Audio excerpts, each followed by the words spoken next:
Assalomu alaykum, hurmatli deputatlar, sessiya ishtirokchilari.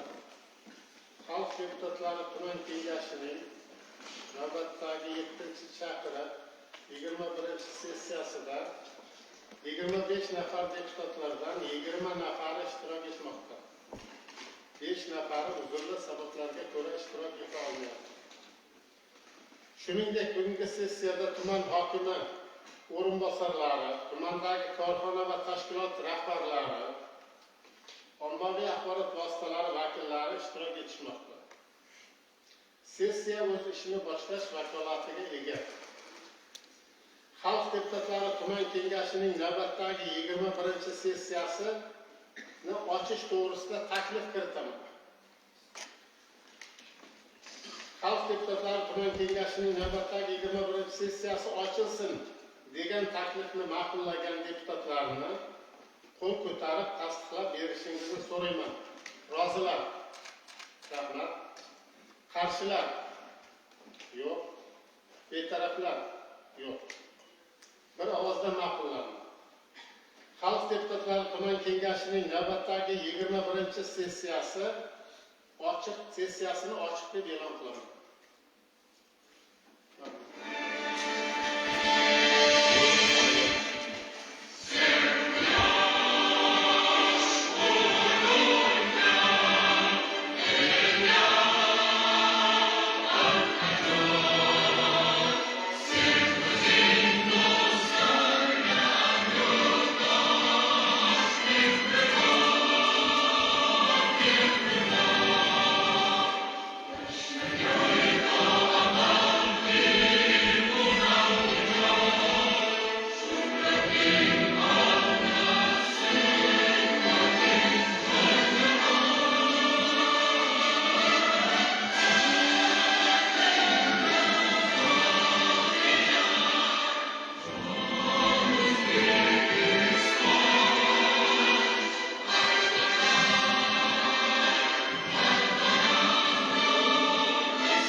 Hurmatli deputatlar, amaldagi qonunlarga muvofiq sessiya kotibini saylab olishimiz kerak.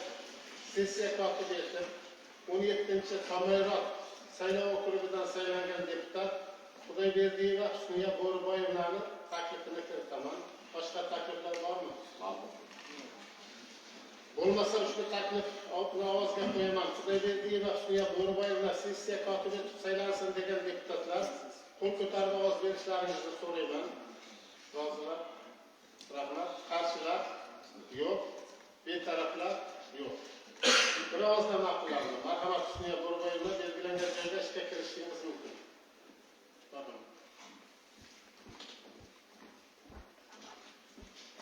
Hurmatli sessiya ishtirokchilari, sessiya kun tartibini tasdiqlab olishimiz kerak.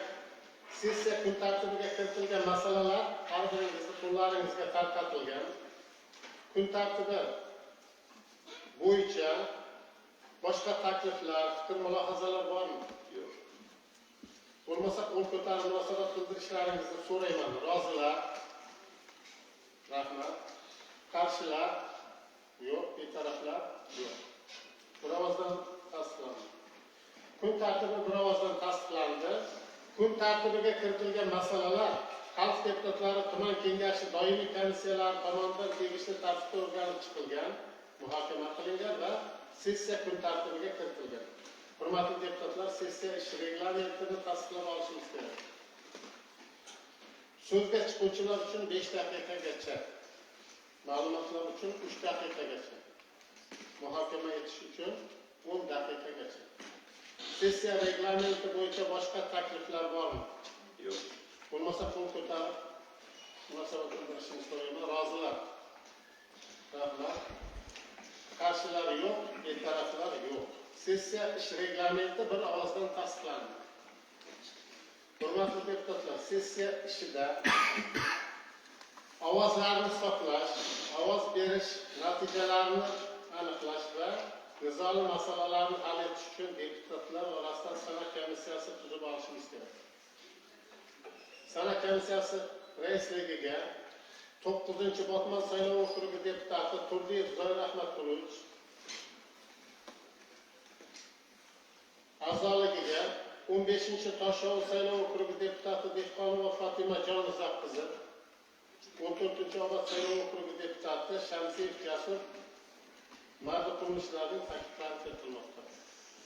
Sana komissiyasi tarkibi bo'yicha boshqa takliflar bormi? Yo'q. Bo'lmasa qo'l ko'tarib munosabat bildirishni so'rayman. Rozilar? Rahmat. Qarshilar? Yo'q. Betaraflar. Bir ovozdan ma'qullandi. Endi kun tartibidagi masalalarning muhokamasiga o'tamiz. Kun tartibidagi birinchi masala O'zbekiston Respublikasi Mehnat kodeksining 140 va 149 moddalariga muvofiq tajriba sinov davrida Payariq tuman hokimligining tashkiliy tuzilmasi o'zgarganligi munosabati bilan O'zbekiston Respublikasi Mahalliy davlat hokimiyati to'g'risidagi qonunining 21-moddasiga asosan Payariq tuman hokimining 2026 yil 27-yanvardagi Omonov Farruh Qo'chqarovni Payariq tumani hokimining yoshlar siyosati, ijtimoiy rivojlantirish va ma'naviy ma'rifiy ishlar bo'yicha o'rinbosari lavozimidan ozod etish to'g'risidagi qarori, Payariq tuman hokimining 2026 yil 22-yanvardagi Mamadyorov Elyor Norjigitovichni Payariq tumani hokimining o'rinbosari lavozimiga tayinlash to'g'risidagi qarori, Payariq tuman hokimining Payariq tumani hokimining moliya, iqtisodiyot va kambag'allikni qisqartirish masalalari bo'yicha birinchi o'rinbosari Eshonqulov Shohrux Sobir o'g'lini tuman hokimining birinchi o'rinbosari lavozimiga o'tkazish to'g'risidagi qarori, Payariq tuman hokimining Payariq tumani hokimining birinchi o'rinbosari hudud bo'yicha Jo'rayev Laziz Tursunboyevichni tuman hokimining hudud bo'yicha yordamchisi lavozimiga o'tkazish to'g'risidagi qarori, Payariq tuman hokimining Payariq tumani hokimining o'rinbosari investitsiyalar, sanoat va savdo bo'limi boshlig'i Niyatov Rashid Abdusattarovichni tuman hokimligi ijro apparati rahbari lavozimiga o'tkazish to'g'risidagi qarori, Payariq tuman hokimining Payariq tumani hokimining qurilish, to'siqlarsiz muhit yaratish, kommunikatsiyalar, kommunal xo'jalik, ekologiya va ko'kalamzorlashtirish masalalari bo'yicha o'rinbosari Quvvat Ulug'bek Rustamovichni tuman hokimining o'rinbosari, tuman obodonlashtirish boshqarmasi boshlig'i lavozimiga o'tkazish to'g'risidagi qarori, Payariq tuman hokimining Payariq tumani hokimining qishloq va suv xo'jaligi masalalari bo'yicha o'rinbosari Alibek Muhammad Sodiq Qahramonovichni tuman hokimining o'rinbosari lavozimiga o'tkazish to'g'risidagi qarorlarni tasdiqlash bo'yicha masalalar kiritilgan. Ushbu masalalar bo'yicha kimda qanday savollar bor?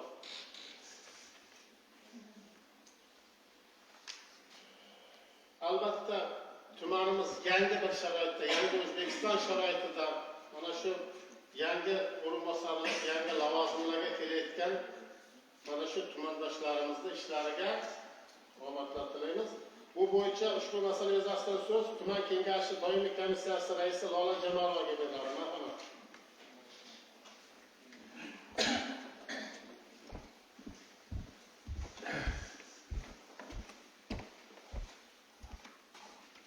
Assalomu alaykum, hurmatli deputatlar va sessiya ishtirokchilari. Payariq tuman hokimining qarorlarini tasdiqlash to'g'risidagi masala doimiy komissiya yig'ilishlarida ko'rib chiqilgan va xalq deputatlari Payariq tuman kengashi sessiyasida ko'rib chiqish uchun tavsiya etilgan. Rahmat. Qarorni tasdiqlab ovoz berishingizni so'rayman. Rozilar? Rahmat. Qarshilar? Yo'q.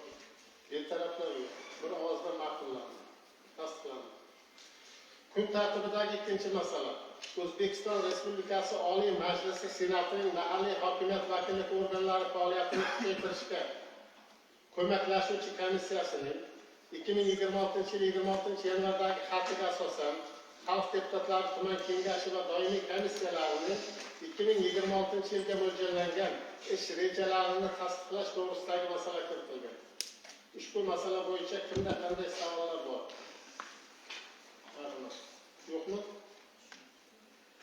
Ushbu masala yuzasidan so'z tuman kengashi doimiy komissiyasi a'zosi Nargiza Bahadirovaga beriladi. Marhamat.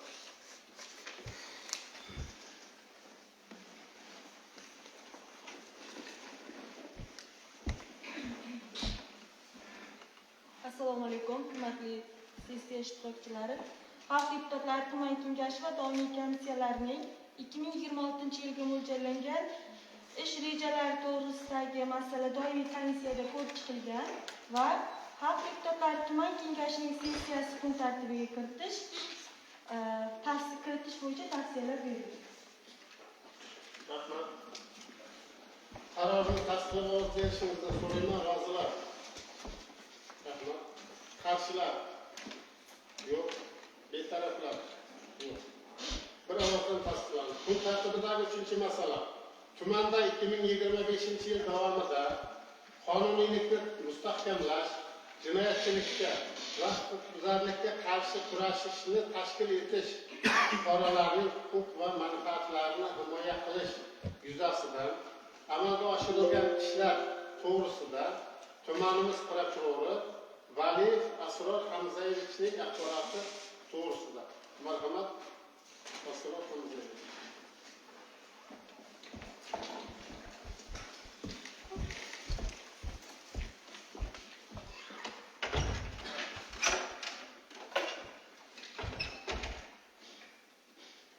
Assalomu alaykum, hurmatli Azamat Qo'shoqboyevich, qadrli deputatlar va sessiya ishtirokchilari. Avvalo shuni mamnuniyat bilan qayd etish o'rinliki, dunyoda kechayotgan murakkab jarayonlar bilan bog'liq og'ir vaziyatga qaramasdan O'zbekiston o'z taraqqiyoti yo'lidan sobit qadamlik bilan bormoqda. Muhtaram prezidentimizning tashabbuslari bilan amalga oshirilayotgan keng qamrovli va hayotbaxsh islohotlar xalqimiz va jahon hamjamiyati tomonidan keng e'tirof etilmoqda. Albatta islohotlar samaradorligini ta'minlashda siz deputatlarimizning ham alohida o'rningiz bor. Deputatlarimiz tomonidan bildirilayotgan taklif va tashabbuslar, dolzarb masalalarda qabul qilinayotgan qarorlar muhim muammolar yechimiga xizmat qilib kelmoqda. Fursatdan foydalanib, mas'uliyatli va sharafli faoliyatingizda ulkan zafarlar tilayman. O'z navbatida prokuratura organlari faoliyati natijalari yuzasidan axborot taqdim etish imkoni berilgani uchun xalq deputatlari tuman kengashining rahbariyatiga minnatdorchilik bildiraman. Hurmatli deputatlar, axborotimizda reglamentimiz qisqa bo'lganligi sababli asosiy muhim jihatlariga sizlarga e'tiborlaringizni qaratmoqchiman. Axborotlarimiz berilgan, slaydlar ham berilgan, ma'lumotlarimiz har bir qonunchilik yo'nalishi bo'yicha batafsil raqam sabablari, shart-sharoitlari ko'rsatib o'tilgan. Ruxsatingiz bilan bugungi sessiya kun tartibidagi belgilangan masalalar bo'yicha tayyorlangan axborotim bilan tanishtirib o'taman. Tuman prokuraturasining 2025-yilda amalga oshirilgan ishlari hamda 2026-yildagi ustuvor vazifalar yuzasidan ayrim jihatlarga to'xtalib o'taman.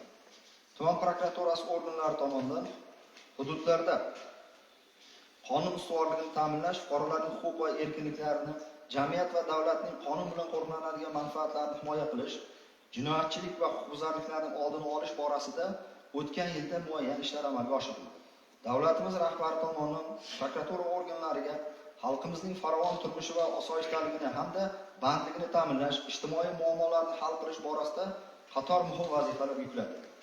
Mazkur vazifalar ijrosini ta'minlash borasida mas'ul rahbarlar bilan birgalikda bir qator ishlar amalga oshirildi. Bu axborotimizda keltirib o'tildi.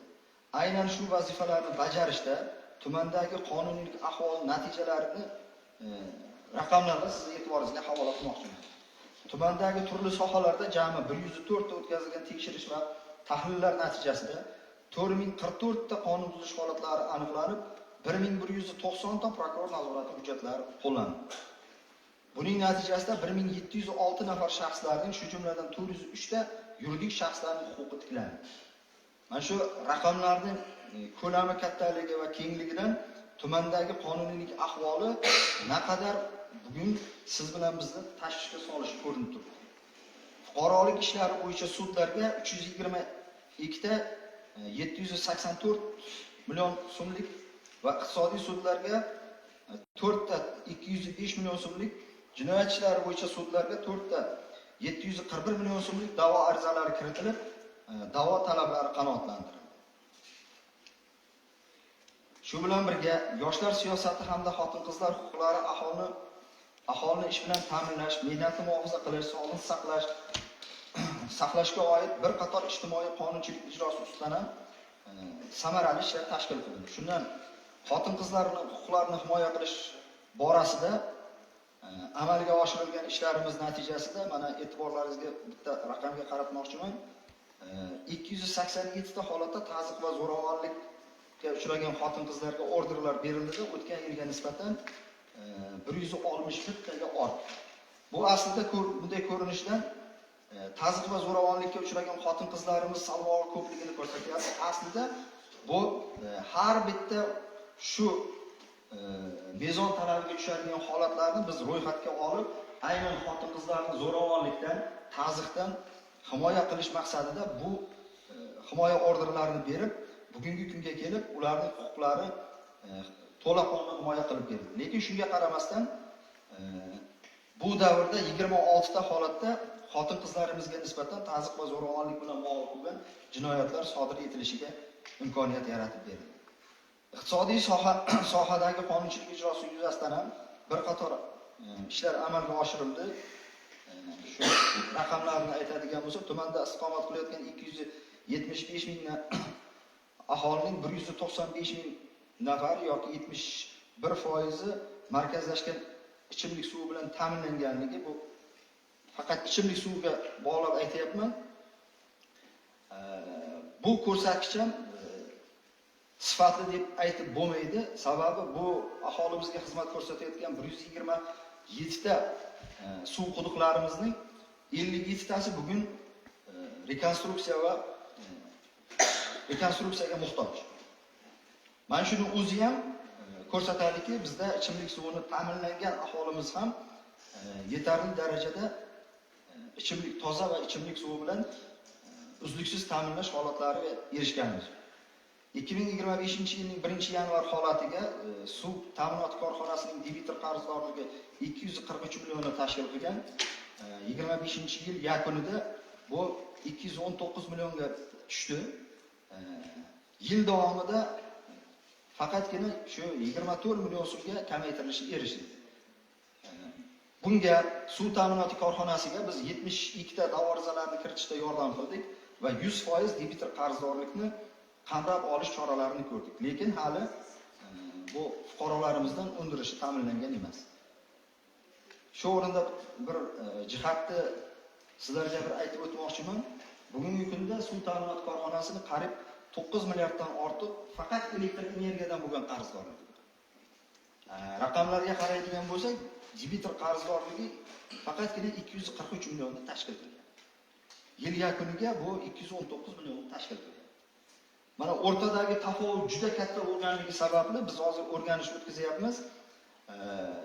9 milliardga yaqin sarflangan elektr energiyadan ishlab chiqarilgan suvni hisob kitobi joyiga qo'yilmaganligi sababli bu sohada aholiga o'z vaqtida va toza ichimlik suvi bilan ta'minlash ahvoli yomonlashganligini ko'rsatadi.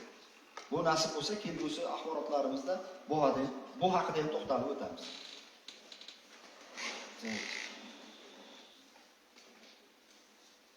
Yana asosiy sohalardan bittasi qurilish sohasi. Qurilish sohasida o'tgan yilga kiritilgan barcha dasturlarimiz doirasida amalga oshirilayotgan qurilish ishlari to'liq nazoratga olindi, lekin shunga qaramasdan ikkita obyektimiz, bu ham ikkita maktabgacha ta'lim obyektimiz va bitta suv bilan qishloq xo'jaligini suv bilan ta'minlash bilan bog'liq obyektlarimiz yildan yilga o'tdi. Xabarlaringiz bo'lsa kerak, Boshcho'rashdagi maktabgacha ta'lim muassasasi 90% dan oshgan. Ikkinchisi 10 sonli maktabimiz bu 98% ga oshdi. Hozir lift o'rnatilsa, bu ham qabul qilishga ta'minlanadi. Eng e'tiborli jihati bizni oldimizga qo'ygan ustuvor vazifa sifatida ajratilayotgan mablag'larning hisob qilinishi belgilangan rejaga erishildi, chunki jami loyihalardan 14 milliarddan ortiq mablag' iqtisod qilindi. Bu 5.2 milliard so'm loyiha smeta hujjatlarini ishlab chiqarish jarayonida, 6.9 milliard so'm ekspertizalardan o'tkazishda, 2.1 milliard so'm tenderda iqtisod qilindi. Shu kabi boshqa holatlarda ham iqtisod qilindi. Qurilish jarayonlarida ham iqtisod qilindi. Bundan tashqari 16 ta holatda sifatsiz bajarilgan ishlar sifatli bajarilishi ta'minlanib 66 million so'm, 27 ta holatda hisobotlarga qo'shib yozilgan 104 million so'm, bitta holatda 69 million so'mlik byudjet mablag'larini maqsadsiz ishlatganliklari oldi olinib, qurilish sohasidagi korrupsion holatlar oldi olindi. Qishloq xo'jaligi sohasi bu Payariq tumanining eng ustuvor yo'nalishi hisoblanadi. Xabarlaringiz bor. G'alla yetishtirish va paxta yetishtirishdagi amalga oshirilgan ishlar bilan bu haqida to'xtalib o'tmoqchi emasman. Bundagi muammo bizda faqat hozir eng katta muammomiz yerlarning talon-taroj qilinishi bilan bog'liq. Biz yil davomida o'tkazgan nazorat tadbirlarimiz natijasida 305 ta holatda 106 gektar yer maydonlarining o'zboshimchalik egallanganligi holati aniqlandi. 2.8 gektarda esa 286 ta noqonuniy qurilmalar aniqlandi va tegishli choralar ko'rildi. Shundan 85 ta holatda 26 gektar sug'oriladigan yerlarda, 11 ta holatda 58 gektar lalmi yerlarda, 98 holatda 22 gektar yaylov yerlarda, 11 ta holatda yarim gektar qishloq xo'jaligida foydalanmaydigan yerlarning o'zboshimchalik bilan egallanganligi aniqlanib, qonun ustuvorligi ta'minlandi. Lekin bu hali bu yerlar qaytarilib davlatga qo'yilganligi yoki foydalanuvchilarga qaytarib berilganligini anglatmaydi. Bu bo'yicha hozir ijroga hujjatlar o'tkazilgan, xabarlaringiz bor. Hududlar massiv uy-joylar qurilib ketgan holatlari bor. Ularni buzish va yerni qaytarish choralari bugungi kunda davom ettirilib kelgan. Jinoyat ishlari qo'zg'atilgan, yetkazilgan zararlar bor. Ular haqida to'xtalib o'tmoqchi emasman. Jinoyatchilikka qarshi kurash borasidagi faoliyatimizda ham muayyan ishlar amalga oshirildi. Endi sizlarga faqat salbiy tomonlarini aytib o'tmoqchiman.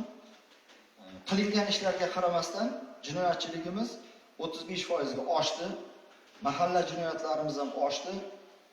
Bularning oshishlariga o'sha tumandagi jinoyatchilikka qarshi kurash uchun maxsus vakolatli va yordam beruvchi tashkilotlarning o'zaro hamkorligi va bir so'z bilan aytganda jinoyat qiladigan shaxslarni va jinoyat qiladigan hududlarni to'liq qamrab olinmaganligi natijasida yuz berdi. Bu shkalalarda ham ko'rsatilyapti. 100 ming aholi jon boshiga tashkil etilishi holati. Eng achinarlisi sodir etgan jinoyatlarning asosiy qismini bizning yoshlarimiz tomonidan sodir etilgan jinoyatlar, ya'ni o'tgan yilga nisbatan 49% ga oshdi. Voyaga yetmaganlarimiz jinoyati 65% ga oshdi. Mana bu eng salbiy holatlar. Bu borada qilingan ishlarimiz bor, ko'rilgan choralarimiz bor, lekin bu narsa bugungi mana bu salbiy raqamlarni izohlashga asos bo'la olmaydi. Sud hujjatlari va boshqa organlar hujjatlarini ijro etishdagi qonunchilik ijro yuzasidan to'xtalib o'tmoqchiman. Majburiy ijro byurosiga 57.447 ta 570 milliard so'mlik ijro hujjatlari kelib tushdi. Shuni 40% ni amalda ijro qilinishi ta'minlandi. Bu ham bo'lsa 21.772 ta 178 milliard so'mdan ortiqroq mablag' undirilishi ta'minlandi. Buning asosiy qismi davlatga bo'lgan undiruvlar tashkil qiladi. Bu xabarlaringiz bor. Sizlarga har kvartalda taqdim etilyapti. Daftarlarga ajratilayotgan mablag'lar doirasida buni ko'rishlaringiz mumkin. Shunga qaramasdan mana bugungi kunda majburiy ijro organlari faoliyatidan norozi bo'lib, mana xalq qabulxonaga qilayotgan murojaatlarning asosiy qismi shu majburiy ijro bilan bog'liq, undiruv bilan bog'liq ijro hujjatlari doirasidagi aholining murojaatlarini tashkil etyapti. Bunda ham asosiy qismini aliment bilan bog'liq bo'lgan, uy-joyni buzish bilan bog'liq bo'lgan, qurilmalarni buzish bilan bog'liq bo'lgan holatlar tashkil qilyapti. Bundan tashqari, tuman prokuraturasida jamiyatda huquq madaniyatni yuksaltirish borasida ham bir qator ishlar amalga oshirildi. 684 marotaba targ'ibot tadbirlari o'tkazildi. 468 ta og'zaki tadbirlar, 166 marotaba ommaviy axborot vositalari orqali, bundan ijtimoiy tarmoq va matbuot va televideniya imkoniyatlaridan keng foydalandi. Qisqacha axborotim shu. Savollar bo'lsa, marhamat javob berishga. Rahmat. Shu fursatdan foydalanib, sizga bir iltimos qilmoqchi edim. Ikki yil oxirida muhtaram prezidentimiz xalqimizga va Oliy Majlisga murojaatnomasida deputat so'roviga e'tiborsizlik qilayotgan tashkilot korxonalar bilan ishlash bo'yicha eslatib o'tdi. Endi shu yilda qolgan davrda kelajakda shu siz bilan mana shu masalada hamkorlik qilsak degan umiddaman. Katta rahmat. Siz bilan bu masalada gaplashib olgan edik, chunki mana ma'ruzamning boshida ham aytdim. Ko'plab yaxshi takliflar yoki muammolar, tashabbuslar deputatlar tomonidan ko'tarib chiqilyapti. Lekin bu ham har bir tashkilotda mas'uliyat bilan yondashilmayapti. Bu borada sizlar bilan hamkorlikka tayyormiz. Har qanday holatda biz qonun ustuvorligini ta'minlab berib, o'sha deputatlarimizni takliflarini, muammolarini yechishdagi harakatlarini qo'llab-quvvatlaymiz. Rahmat. Marhamat. Assalomu alaykum, mazaxarlashlar. Men 10-so'rov o'qidim, Muhammad Valisi namoz o'qiman. Meni e'tirodim shu taklif bor, ishim bor. Men taklif shundaki, mana biz qonun ustuvorli davlatga egamiz. Jinoyatchiga jazo muqarrar. Uni tushunamiz, uni muqarrarlar. Ertaga kechda muqarrar bor. Men demoqchimanki, fuqarolarning huquq manfaatlari bo'yicha statistikani aytdingiz, 103 tasi tiklandi. O'sha bizni fuqarolarimiz ichidagi ovozda bo'lgan gaplar ham degan gap bor-da. Baribir sen haq bo'lsang ham degan gap bor. Shuni demoqchimanki, o'sha taklifim o'sha ustida ishlanib, o'sha fuqarolarning huquq manfaatlari qanchalik tiklansa, shunda bizni xalqimizni, davlatimizga, bizga ishonchi, hammaga ishonchi yaxshi bo'ladi. Katta rahmat. Bu taklifingiz albatta inobatga olinadi. Yana bir narsani sizlarning e'tiborlaringizga havola qilmoqchiman. Xabarlaringiz bor, biz sektor rahbari sifatida faoliyat yuritganimizda prokurorlik faoliyatining bahosi mezonlari belgilangandi. Shundan bitta asosiy mezon aynan fuqarolarni va yuridik shaxslarning huquqlarini tiklash mezon sifatida ko'rsatilgan. Shuning uchun har bitta qilayotgan harakatimiz aynan qonun ustuvorligini ta'minlash, qonunbuzarlikni bartaraf etish, uni tagida o'sha fuqarolarimizning huquqlarini tiklash yotibdi. Shuning uchun bu masalada katta rahmat yana bir marta eslatganingiz uchun. Rahmat. Rahmat, yana savollar bormi? Savollar bo'lmasa, ushbu masala yuzasidan rahmat. Tuman kengash doimiy komissiyasi a'zosi Muzaffar Yo'ldoshinovga beramiz. Rahmat.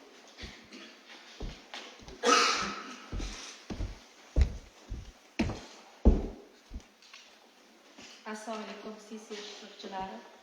Tumanda 2025-yil davomida qonuniylikni mustahkamlash, jinoyatchilikka va huquqbuzarlikka qarshi kurashni tashkil etish, fuqarolarning huquq va manfaatlarini himoya qilish yuzasidan amalga oshirilgan ishlar to'g'risida tuman prokurori Asrar Hamzayevichning axboroti to'g'risidagi masala doimiy komissiya yig'ilishida ko'rib chiqilgan va xalq deputatlari tuman kengashining sessiyasi kun tartibiga kiritish tavsiya etildi. Rahmat. Ushbu axborot bo'yicha qaror loyihasi tayyorlangan. Qarorni tasdiqlab ovoz berishingizni so'rayman. Rozilar? Qarshilar? Yo'q. Betaraflar yo'q. Bir ovozdan tasdiqlandi.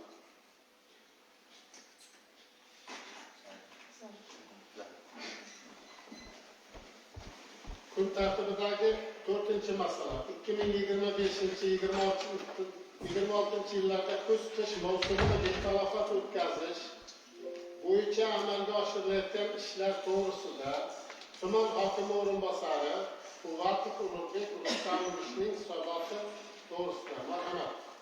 Ulug'bek Rustamovich.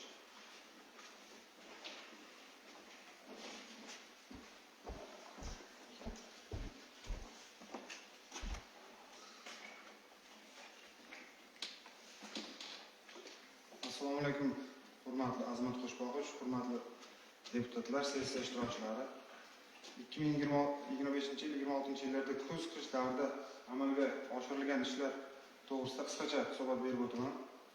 Gaz ta'minoti obyektlari va qurilmalarini barqaror ishlashga tayyorlash ishlari bo'yicha tumanimizda 65 ta mahalladan 33 tasi tabiiy gaz bilan, 32 tasi suyultirilgan gaz bilan moslashtirilgan.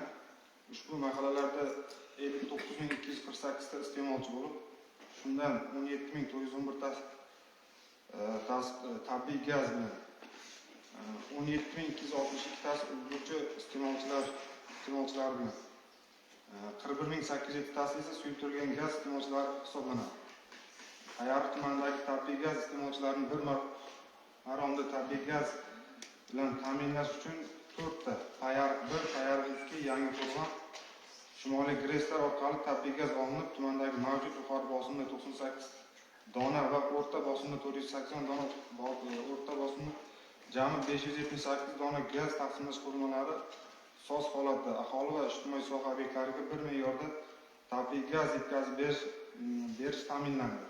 Tuman hududida past bosimda 827.8 km, o'rta bosimda 221.9 km va yuqori bosimda 94.6 km, jami 1144 km gaz tarmoqlari mavjud bo'lib, shundan 188.1 km yer osti hamda 956.2 km yer usti tarmoqlari hisoblanadi. 2025-26 yil kuz-qish mavsumini betalofat o'tkazish va aholini ijtimoiy soha obyektlarini bir maromda tabiiy gaz bilan ta'minlash maqsadida 1 km yer osti tarmog'i rekonstruksiya qilindi. 5 dona bosimli gaz taqsimlash qurilmasi mukammal ta'mirlandi. Qolgan 573 dona GTK to'liq tafshishdan o'tkazildi. 72 km gaz quvuri havo bosimi kompressor yordamida zichlikka sinash va tozalik ishlari olib borildi. 217.5 km gaz quvurlari privod usuli bilan tekshirish ishlari amalga oshirildi. 15 km yer usti gaz tarmog'i estetik jihatdan tartibga keltirildi hamda gaz ta'minoti tizimini 3 bosqichli tizimdan 2 bosqichli tizimga o'tkazish rejasi 85 dona bo'lib, hozirgi kunda 318 ta, ya'ni 374% ga bajarildi. Shuningdek, tabiiy gaz iqtisod qilish bo'yicha aholi va ulgurji iste'molchilariga energiya tejamkor 2875 ta garelkalar o'rnatildi. Aholiga suyultirilgan gaz yetkazib berish bo'yicha suyultirilgan gaz ta'minoti uchun tumanga 8 dona Isuzu yuk avtomashinalari ajratilgan bo'lib, maishiy gaz ballonlariga bo'lgan yangi ehtiyojlarni qondirish maqsadida 2025-yil boshidan 300 dona maishiy gaz ballonlari aholi iste'molchilariga tarqatildi. Payariq tuman gaz ta'minoti bo'limi tomonidan tasdiqlangan reja jadval asosida 40-45 kun oralig'ida imtiyozli narxlarda suyultirilgan gaz mahsuloti yetkazib berilmoqda. Hozirda Payariq tuman gaz binosida avariya zaxirasi xonasi tashkil etilgan bo'lib, unda 50 dona yangi maishiy gaz ballon zaxirasi yaratib qo'yilgan. Elektr energiyasi ta'minoti bo'yicha 2025-26 kuz-qish mavsumini betalofat o'tkazish va aholi hamda ijtimoiy soha obyektlarini bir maromda elektr energiya bilan ta'minlash maqsadida tumandagi Nayman nem stansiyasi 16.000 kilovatli transformator o'rnatildi. Kambag'allik va farovonlik dasturi doirasida elektr energiyasi ta'minotini yaxshilash bo'yicha 8 ta tanlab olingan og'ir mahallalar Oqtosh, Do'stlik, Ko'ktepa, Polvonariq, Xosa, Sho'rtepa, Sardozor va Nakurt mahallariga jami 21 ta transformator punkti, 1306 dona temir beton ustunlar hamda 49 km havo tarmog'i tortishlari amalga oshirildi. Mukammal ta'mirlash bo'yicha 209.1 km uzatish tarmoqlari hamda 93 ta transformatorlar mukammal ta'mirlandi. Joriy ta'mirlash bo'yicha 430 km uzatish tarmoqlari hamda 150 ta transformatorlar joriy ta'mirlandi. Zaxira 4 ta transformator punkti, 3 km sip kabellar, 1 km sim yog'och ustunlari zaxira to'plandi. Ichimlik suv tarmoqlari bo'yicha 2025-26 yil kuz-qish mavsumini betalofat o'tkazish va aholini ichimlik suv bilan ta'minlash maqsadida mukammal ta'mirlash 1 dona suv nasosi hamda 800 metr suv quvurlari mukammal ta'mirlandi. Joriy ta'mirlash bo'yicha 4 dona suv nasosi hamda 700 metr suv quvurlari joriy ta'mirlandi. Ko'mir yoqilg'isini jamg'arish va yetkazib berish bo'yicha 2025-26 yillar mobaynida jami 23.880 tonna ko'mir ajratilishi rejalashtirilgan bo'lib, jumladan ijtimoiy soha obyektlariga jami 7.280 tonna. Shundan ko'mir yoqilg'isi rejalashtirilgan bo'lib, amalda 7.380 tonna 100% tarqatildi. Bundan tashqari maktabgacha va maktab ta'lim bo'limiga 5.671 tonna, sog'liqni saqlash bo'limiga 1.206 tonna, madaniyat bo'limiga 80 tonna, sport maktablariga 158 tonna, tumandagi texnikumlarga 250 tonna ko'mir yoqilg'isi olib kelindi. Tuman aholisi uchun 2025-26 yillar uchun 14.500 tonna ko'mir yoqilg'isi ajratilishi rejalashtirilgan. Amalda 14.648 tonna olib kelingan bo'lib, reja 101% ga bajarildi. Maykov.uz dasturi orqali aholi tomonidan kelib tushgan arizalar ko'rib chiqilib, tizim orqali tasdiqlanmoqda. Mobil Ustamovich, bu masalalar doimiy komissiya deb ko'rilgan. Shu bitta savolim bor. Mana shu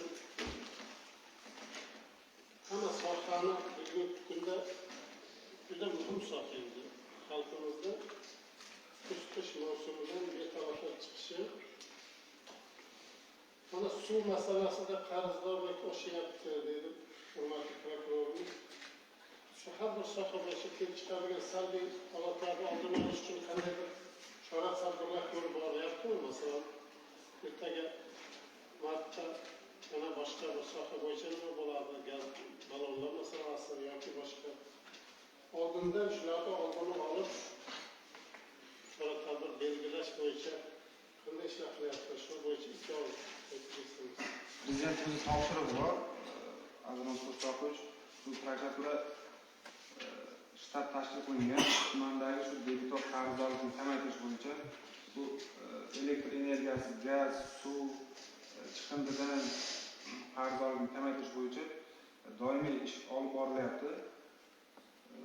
Kecha o'tgan kuni apparat yig'ilishida ham shu bosh prokuror o'rinbosari Samarov topshiriq berdi.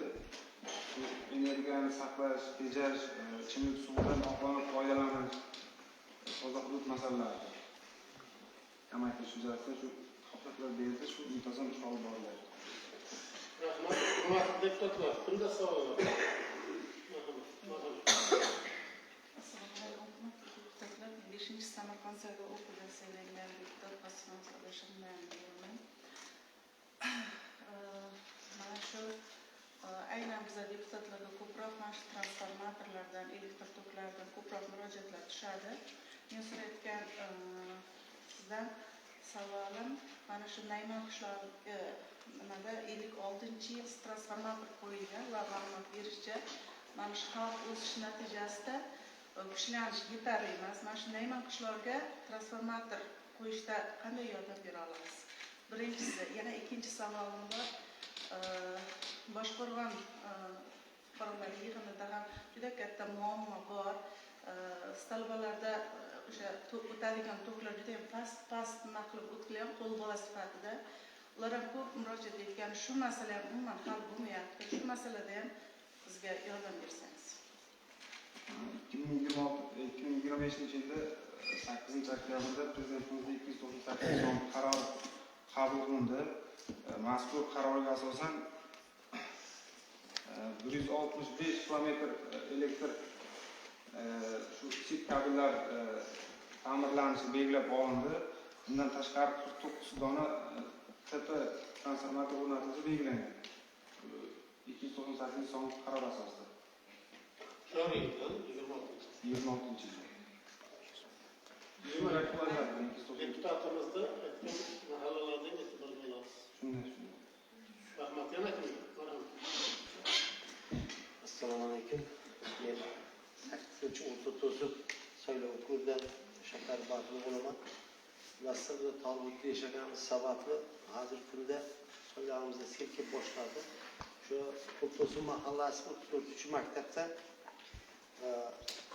katta soy o'tgan, jarlik o'tgan. Biz avval bu masalani ko'targandik. Shu yerdan hozir 240 nafar o'quvchi maktabga mutlaqo uzildi. O'tolmaydi. Shuni agar imkon bo'lsa ishchi guruh tashkil qilib turib biz peshobod mana o'quvchilar uchun bir ko'pir agar shuni qilmasak biz o'zimiz ham malika oqsoqollar bilan kelishganmiz. Boyagi borib temiridan, turbadan bo'ladimi yordam bersangiz, shuni bir agar yaqin o'rtada qilmasak o'quvchilarimiz juda ham ko'p bo'lyapti, ota-onalari. Asosiy boshlang'ich o'quvchilar, boshlang'ich sinf o'quvchilarimiz Tumanimizda shu soliq tushumlaridan zaxira mablag'lar shakllanadi. Shu shakllangan mablag'lardan o'zlarining shu tasdiqlovchilarning shu muammoni bartaraf qilish imkoniyati bor. Ulug'bek Ustamov shunday qilsaki, bir ishchi guruh haqiqatdan o'rganib kelishimiz kerak bo'lgan masalaga o'xshaydi. Chunki yosh avlod masalasi, ta'lim masalasi turibdi. Shuni borib o'rganib kelsak, Alisher aka keyingi sessiyalarda ko'rsak.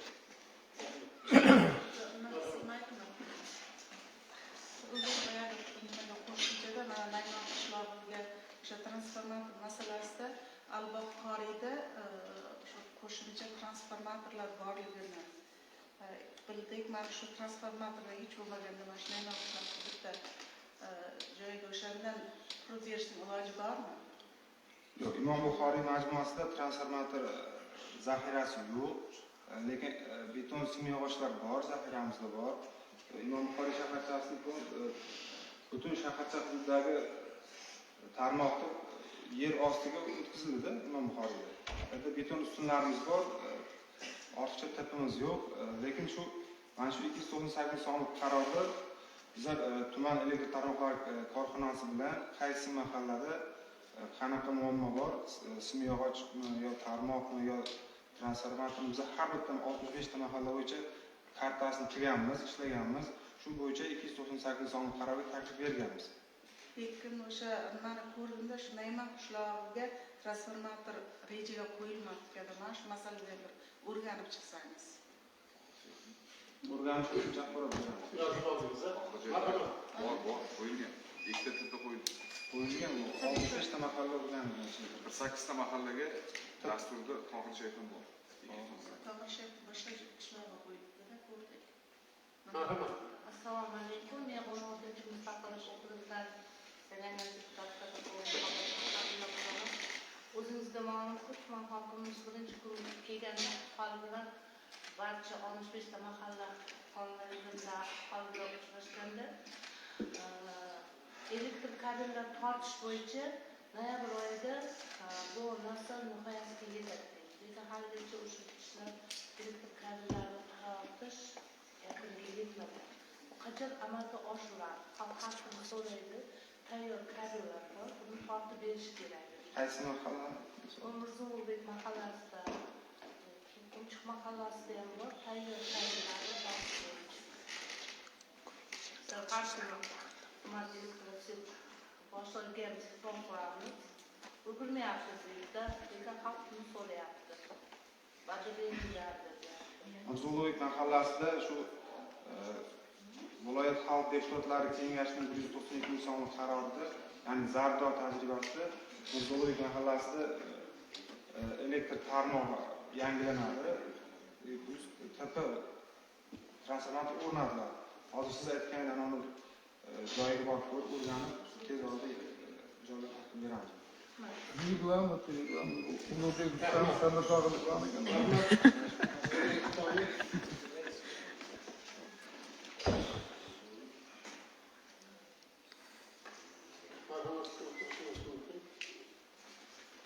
Ushbu masala yuzasidan so'ng tuman kengashi doimiy komissiyasi raisi Bahriddin Ulashimovga beriladi.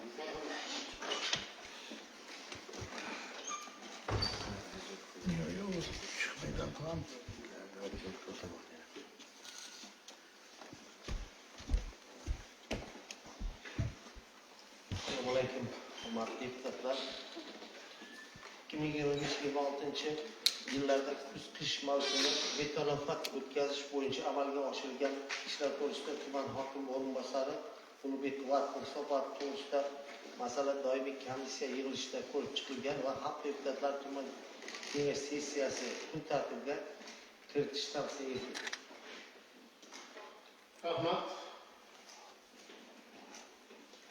Ushbu hisobot bo'yicha qaror loyihasi tayyorlangan. Qarorni tasdiqlab ovoz berishingizni so'rayman. Rozilar? Rahmat. Qarshilar? Yo'q. Betaraflar? Yo'q. Bir ovozdan tasdiqlandi. Kun tartibidagi 5-masala. Tumanda 2025-yilning 2-yarmiyligida davlat organlari va tashkilotlarining norma ijodkorligi faoliyati hamda huquqni qo'llash amaliyotining holati va aholining kundalik hayotida uchraydigan huquqiy muammolarni aniqlash, ularni tahlil qilish va bartaraf etish bo'yicha amalga oshirilgan ishlar. Ikkinchisi, O'zbekiston Respublikasi Prezidentining 2024-maydagi ma'muriy islohotlar doirasida adliya organlari va muassasalarining mas'uliyatini yanada oshirish hamda ixcham boshqaruv tizimini shakllantirish to'g'risidagi farmoniga muvofiq aholining kundalik hayotida uchraydigan huquqiy muammolarni aniqlash va ularni bartaraf etish bo'yicha amalga oshirilgan ishlar yuzasidan tuman adliya bo'limi boshlig'i vazifasini bajaruvchi Fayzullayev Mirkomil Zafarovich axboroti to'g'risida. Hurmatli deputatlar, ushbu masala doimiy komissiyamiz yig'ilishlarida ko'rib chiqilgan. Agar ruxsat bersalaringiz savol-javob bilan davom ettirsak. Marhamat, kimda savol? Mana o'zimda bitta savol bor, Mirkomil Zafarovich. Mana shu aholi muammolari, huquqiy muammolar deyapmiz-da. Qaysi aholining huquqiy muammolari ko'proq bo'rtib ko'rinadi bugungi? Axborotimizda ham taqdim qilganmiz. Assalomu alaykum, hurmatli deputatlar. Kengash raisi. Adliya organlari o'zining faoliyatida prezidentimiz 36-66-son qaroriga asosan olib boradi. Keyin 2024-yilda yana PF 80-sonli farmon qabul qilingan. Farmonga asosan ham o'zimiz faoliyatimizni olib boramiz. Huquqiy mahalla konsepsiyasi doirasida o'rganish, mahallalarda o'rganish ishlari olib borilganda asosiy masalalar bugungi kunda o'sha uy-joy kadastr hujjatlarining mavjud emasligi, aholiga soliq imtiyozlarini qo'llashdagi o'sha qo'llanilmayotganligi asosiy muammo. Keyin tashkilotlarda mehnat huquqlarining buzilishlari asosiy masalalar bo'lib turibdi. Keyin boyagi Ulug'bek akaga berilgan savollar elektr toki, gaz bilan bog'liq muammolar ham asosiy muammolar mahallada. Rahmat. Marhamat, yana kimda savol? Marhamat. Alisher aka, gapim olsin. Assalomu alaykum. Hozirgi kunda bizning mahalla raislarida mana elektron kuchlari muddati tugaganligi sababli shu token kuchlar olinish talab qilinyapti davlat xizmatlaridan. Endi vaholanki shu bizda mablag' ajratilmagan, shu 500 ming so'mni atrofiga boryapti shu mablag'lar. Ana shu token kuchga bir oydinlik kiritib, bir ma'lumotini bersangiz, agar ma'lumot bo'lmasa sizda. Ma'lumot bor, ma'lumot beraman. O'sha Ichki ishlar vazirligining o'sha kiber xavfsizlik boshqarmasi Ichki ishlar vazirligiga taklif bilan chiqib, tashkilot rahbarlari, mahalla raislari, organ hamma tashkilot xodimlari, rahbarlari yoki mas'ul xodimlariga elektron imzolarni rasmiylashtirishda faqat token kuluvchilarga, token fleshkalarga rasmiylashtirishga ruxsat berildi. Tizimda ham shu cheklab qo'yildi. Oddiy fleshkaga yoki diskka, Telegram orqali tashlab berish imkoni yo'qligi sababli biz token kulish talab qilyapmiz. U o'sha prezident qarori bilan ham tasdiqlangan. Endi o'sha tashkilot rahbari u nima ehtiyot chorasi sifatida, chunki tashkilot rahbarining elektron imzosida faqat tashkilot rahbari foydalansin, boshqa tashkilot buxgalteri shunaqa holatlar bo'lgan. Biz tumanda bo'lmaganligidan xabarim yo'q, lekin respublika bo'yicha tibbiyot birlashmasida buxgalterlar rahbarni kuluvchidan foydalanib shartnomalar imzolab pul ko'chirish holatlari bo'lgan. Rahbar nimasi yo'q, xabari bo'lmagan. Shunaqa qonun buzilishlarni oldini olish maqsadida bo'lyapti hammasi. Noqonuniy harakatlar bo'lganligi sababli rahbarlar javobgarlikka tortilyapti, lekin aslida u kulish o'sha elektron imzo rahbarda bo'lmagan tarqab ketadi-da. Misol fayl ko'rinishida bo'lsa hammaga o'tkazsak bo'ladi, lekin token ko'rinishida bo'lsa faqat rahbar yonida olib yuradi. Qachon buxgalterga kerak bo'lsa beradi, o'zini roziligi bilan bo'ladi. Mahallada ham endi byudjet bor, mahallada byudjet 10% soliqlardan tushgan tushumlardan 10% mahallaniki. Qarorda ko'rsatilmaganda Tokenni aytyapsizmi? kuchga sarflash. Ha, yo'q, men kuchga sarflashni aytmayapman. Ehtiyot chorasi sifatida o'sha 10% dan ham boshqa bir foydalanish. Yigit aytgan kibr jinoyat boshqa narsa. U rahbarni kulichidan boshlab foydalanish boshqa narsa. U kibr jinoyatga kirmaydi. Yo'q, kibr jinoyatga kirmaydi.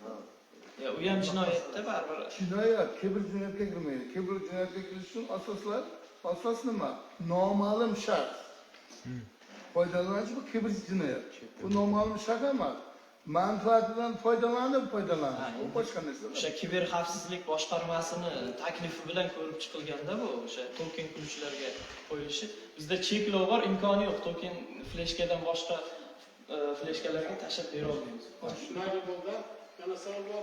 Yo'q, mana hozir aytib o'tding, boyagi soliqdan, igotalardan foydalanmaslik, o'sha hisobotlarda soliqchini bo'yinda bo'lib o'sha yer hisoblanib ketdi-da, bu shu darajagacha bordiki, sud hayoti o'tib hozir soliq to'lamay majburiga beradi. Shunday majburiga aytyapti, majburchilarga yo'q, mening qarzim 5 million so'm edi. Desa yo'q, 15 million bu kelyapti unga. Lekin menda emas deyapti. Bor, agar men buni o'ndiraman deyapti. O'ndirishga qaratyapti. Yanaki 15 millionga penyalar chiqyapti. O'sha asosida internetda baribir normativ hujjatlar bor. O'sha o'tirib, o'shandan foydalanib qo'ymay, o'sha hisobotlarni hisoblab bo'yniga qo'yayotgan soliqchiga nisbatan qanaqa choralar ko'riladi yoki ko'rilmoqda yoki to'landami? Yo'q. Bizda soliq imtiyozlarini qo'llash bo'yicha soliq kodeksida bor. Soliq imtiyozlari degan modda 378-moddadan boshlanadi soliq kodeksida. Ochib o'qib ko'rsalaringiz ham bo'ladi. U yerda imtiyoz juda ko'p fuqarolarga. Nogironligi bo'lgan, pensiya yoshidagi yoki farzandlari nodavlat ta'lim muassasalariga boradigan fuqarolar byudjetdan yoki xususiy tashkilotdan ish haqqi olib ishlaydiganlarga ham imtiyoz borda. Daromad solig'i qaytarib qolinmasligi kerak, misol uchun. Yer solig'i, mulk solig'idan imtiyozlar bor. Pensiya yoshiga yetgan fuqarolarga bizning soliq inspeksiyamiz shu bugungi kungacha 2026-yil 1-yanvargacha soliq imtiyozi qo'llamagan. Ko'p, juda Soliq imtiyozi qo'llamagan. Mulkidan mol mulkini 60 kvadratigacha bo'lgan qismiga soliq imtiyozi qo'llanishi kerak bo'lgan, qo'llamagan. Biz viloyat soliq boshqarmasiga taqdimnoma kiritganmiz. Taqdimnomada intizomiy javobgarlik masalasi so'ralgan, lekin soliq o'zini nimasini izohlab beryapti. Biz aybdor emasmiz. Sababi biz pensiya jamg'armasi bilan tizimimiz integratsiya bo'lmagan deyapmiz. Fuqaro murojaat qilmagan deyapti. Ularniki ham asosli bo'lganligi uchun biz Samarqand viloyat adliya boshqarmasi orqali Adliya vazirligiga taklif kiritdik. Taklif Payariq tumanining taklifi tasdiqlanib, Adliya vazirligi tomonidan qonunchilikka o'zgartirish kiritilib, endi pensiya yoshiga yetgan fuqaroning nomida yer, mol mulk bo'ladigan bo'lsa, mol mulkiga 60 kvadratgacha bo'lgan qismiga imtiyoz avtomatik qo'llaniladigan bo'ladi. Fuqaro murojaat qilish shart bo'lmaydi. Ana shu imtiyoz bo'yicha endi integratsiya bo'ldi-da, shu paytgacha bo'lmagan. Pensiya bo'yicha. Pensiya yoshidagi. Boshqa qancha. Endi u ham baribir vaqt talab qiladi. Bu qandaydir normativlar bo'yicha jazolansa bu, shundagina majburiyatni bajarishga kirishiladi. Normativlar bor, faqat boyagi kompyuter IT sohasi borki, hali bizda to'liq integratsiya bo'lib ulgurmaganligi uchun imtiyoz qo'llash masalasi fuqaroning faqat murojaati bilan bo'ladi. Murojaat bo'lmasa imtiyoz qo'llanilmaydi.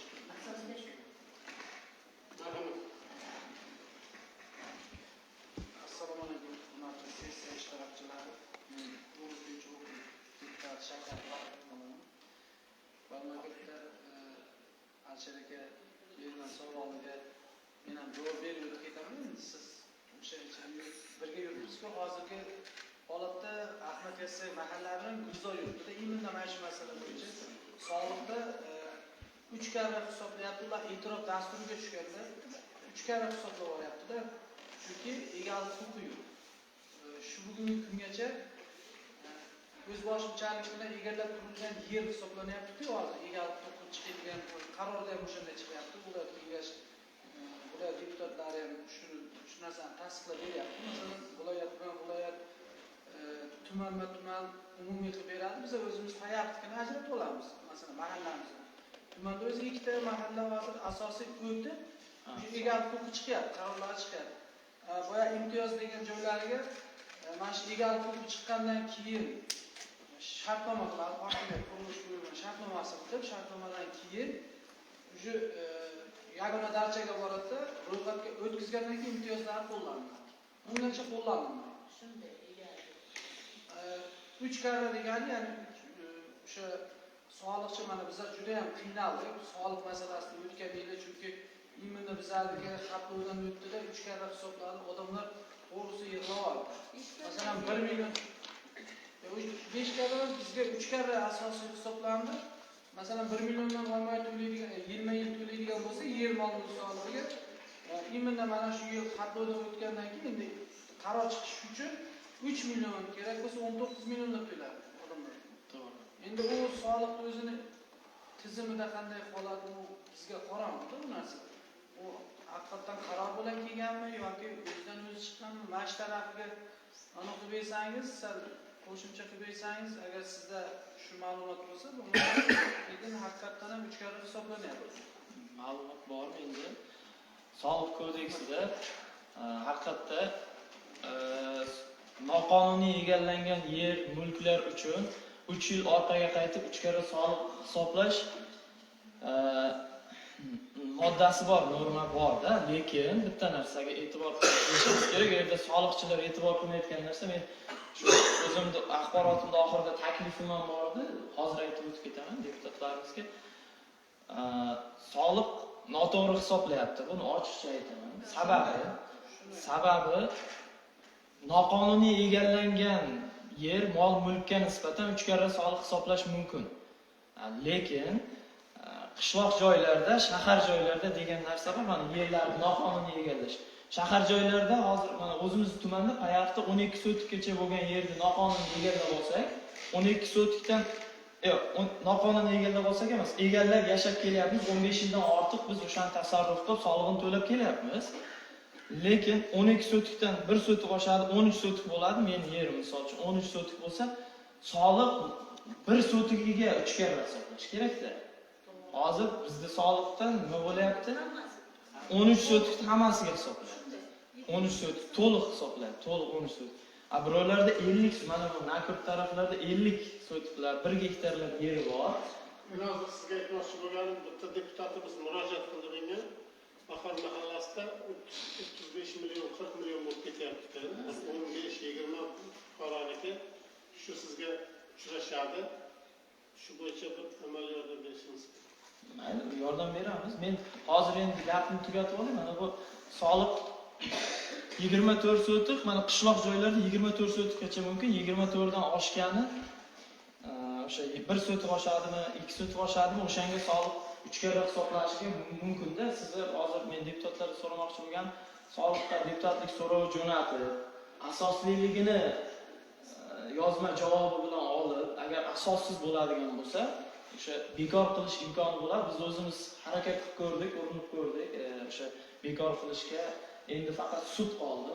O'zimizni sud orqali kiritish imkonimiz qoldi. Boshqacha soliq baribir o'sha qo'llashda davom etyapti-da. U ham tizim shunaqa, xullas tizim shunaqa bo'lsa, soliq Respublika soliq qo'mitasi orqali tizimni to'g'rilatish kerak. Boshqa variant yo'q. Bu oshib ketgan qismiga Savol bor.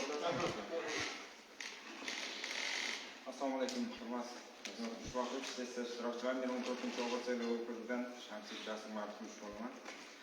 To'g'ri, bu savolimni boya Asror Hamzayevichga berishim kerakdi. Reglamentga amal qilgan holatda to'g'ri bermadim. Hozir siz ham mavzungizni keltirib o'tdingizda, hozirgi mavzu bilan bitta mavzu haqida gap ketyapti. Chunki hozirgi paytda mana shu masala ko'tarildi. Fuqarolar o'rtasida, tashkilotlar o'rtasida jarayonga kirishgan eng dolzarb mavzu bo'ldi endi bu. Hozir siz noqonuniy qurilish bo'yicha choralar haqida gapirib o'tdingiz. Prokurorimiz esa o'zboshimchalik bilan egallagan joy, ularda 400 ga yaqiniga chora ko'riladi, boshqa degan statistik ma'lumotlar keltirib o'tildi. Fuqarolar bilan muloqot qilganimizda fuqarolarning har biriga masalan 50 milliondan 80 milliondan 120 milliongacha jarima belgilanganligini bu haqiqat bu. Nima bo'lay eshityapmiz buni? Endi bu yerda qandaydir bir adolatsizlikmi yoki bo'lmasam bir qonun buzilish holati ham bo'layaptimi deb o'ylayman-da. Hozir aytishga majbur bo'ldimki, sababi u fuqarolar oddiy xalq, oddiy mehnatkash dehqon xalqimiz.